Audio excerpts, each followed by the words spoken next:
नमस्कार विद्यार्थी मित्रांनो, मी डॉक्टर किशोर गावडे आणि आपण बघत आहात YouTube channel medical admission guidance.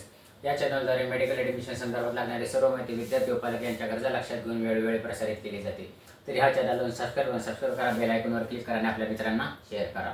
ज्यांची खूप वाट बघत होते आणि किंवा ज्या बऱ्याच मुलांचं जे काही हे असतं इंटेन्शन असतं BAMS आणि BHMS यांचा पहिला राऊंड कधी चालू होईल हे बरेच जण विचारत होते आणि त्याचं शेवटी आता आज डिक्लेरेशन केलेलं आहे. महाराष्ट्र CET सेलकडून BAMS आणि BHMSचा पहिला राऊंड डिक्लेअर झालेला आहे.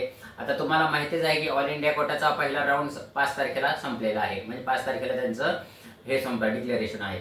आणि आपल्या मेडिकल काउन्सिलिंगच्या नियमाप्रमाणे पहिल्यांदा ऑल इंडिया कोटाचा राऊंड होतो, नंतर स्टेट कोटाचा राऊंड होतो. त्या दृष्टीने पहिला ऑल इंडिया कोटाचा राऊंड झालेला आहे गव्हर्नमेंटसाठी आणि आता स्टेट कोटाचा पहिला राऊंड डिक्लेअर झालेला आहे. आता ह्या राऊंड कसा आहे हे आपण बघूया. तर आजचा आपला विषय आहे BAMS BHMS first round schedule. तर मित्रांनो, सीट मॅट्रिक्स 9 सप्टेंबरला येणार आहे.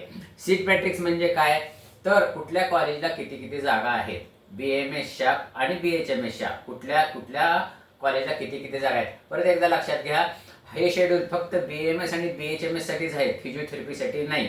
MBBS BDS झालेलं आहे, आता BAMS BHMS आलेलं आहे आणि आता ह्याच्यानंतर फिजिओथेरपीचं चालू आहे. त्याच्यामुळे फिजिओथेरपी ज्यांचं इंटेन्शन आहे त्या विद्यार्थ्यांनी गडबडून जाऊ नये, त्याच्यासाठी परत येणार. तर BAMS आणि BHMS सीट मॅट्रिक्स 9 सप्टेंबरला येणार आहे. आणि सीट मॅट्रिक्सवरून तुमच्या लक्षात येते की आपल्या कॅटेगरीसाठी कुठल्या जागा किती आहेत. विशेषतः म्हणजे कॉन्स्टिट्युशनल रिझर्वेशनसाठी खूप महत्त्वाचं असते सीट मॅट्रिक्स. तर ते 9 तारखेला येणार आहे. ते सीट मॅट्रिक्स आल्यानंतर प्रेफरन्स फिलिंग 9 ते 11 सप्टेंबर रोजी आपल्याला करायचे. तर ह्याच्यासाठी नवीन रजिस्ट्रेशन करण्याची गरज नाही. बरेच पालक आणि विद्यार्थ्यांना वाटते की नवीन रजिस्ट्रेशन करावं लागणार, नवीन रजिस्ट्रेशन करावं लागणार. तर नवीन रजिस्ट्रेशन करावं लागणार नाही. आपण पहिल्यांदा जे रजिस्ट्रेशन केलेलं आहे 1000 रुपये भरून किंवा ज्यांना काही इन्स्टिट्यूशनल कोटा पाहिजे आहे त्यांनी 5000 अधिक 6 असं 6000 भरून जे हे केलेलं आहे इन्स्टिट्यूशन रजिस्ट्रेशन केले त्यांचं रजिस्ट्रेशनवर हे आपल्याला चॉईस फिलिंग करता येणार आहे. तर हा कन्सेप्ट क्लिअर झाला. नवीन रजिस्ट्रेशनची काही गरज नाही आणि नवीन रजिस्ट्रेशनची विंडो ही ओपन केलेली नाहीये. गव्हर्नमेंटने CET सेलने नवीन रजिस्ट्रेशनची विंडो ओपन केलेली नाही. बहुतेक ते तिसऱ्या राऊंडलाच ओपन करतील मागच्या नियमाप्रमाणे. तर प्रेफरन्स फिलिंग म्हणजे चॉईस फिलिंग 9 ते 11 सप्टेंबरपर्यंत करायचं आहे. म्हणजे आता तुमचा महत्त्वाचा मुद्दा काय, आजपासून 9 तारखेपर्यंत म्हणजे जवळ 5 ते 6 दिवस आहेत तुमच्याकडे. तुम्हाला तुमचं कॉलेज पसंतीक्रम व्यवस्थित ठरवायचा आहे. यासाठी तुम्ही तुमचे जे काही काउन्सिलर आहेत किंवा तुमचे जे काही जवळचे व्यक्ती आहेत त्यांच्याशी चर्चा करा की आपल्या कॉलेजला आपल्याला कुठलं वरती द्यायचं, कुठलं खाली द्यायचे. कारण पहिल्या राऊंडचं चॉईस फिलिंग हे खूप महत्त्वाचं असतं, हे तुमच्या दृष्टीनं माहितीच आहे. तर प्रेफरन्स फिलिंग हे 9 ते 11 सप्टेंबरपर्यंत आहे आणि कॅप राऊंड सिलेक्शन लिस्ट 13 सप्टेंबरला डिक्लेअर होणार आहे. म्हणजे BAMS BHMS ची पहिली हे सिलेक्शन लिस्ट 13 सप्टेंबरला डिक्लेअर होणार आहे.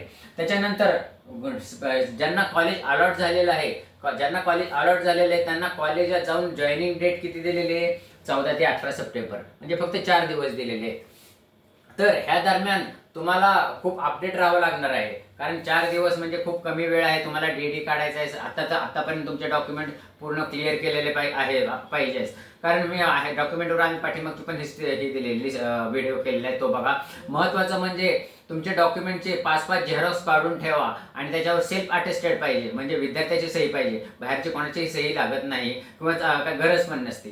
तर 5 तयार करून ठेवा आणि हे 5 दिवस तुमचे खूप महत्त्वाचे आहेत की जेणेकरून ह्या 4 दिवसामध्ये तुम्हाला काही प्रॉब्लेम येणार नाही. तसेच तुमच्या बँक अकाउंटमध्ये सफिशियंट बॅलन्स ठेवा. कारण जेव्हा तुम्हाला ह्याला जायचं असतं, ॲडमिशनला जायचं असतं, तेव्हा तुम्हाला DD काढावा लागतो आणि DD काढण्यासाठी बँकेमध्ये पैसे आवश्यक असतात आणि त्यासाठी तुमचं चेकबुक आवश्यक असतं. DD काढण्यासाठी चेक लागतो, ते चेक अपडेट ठेवा.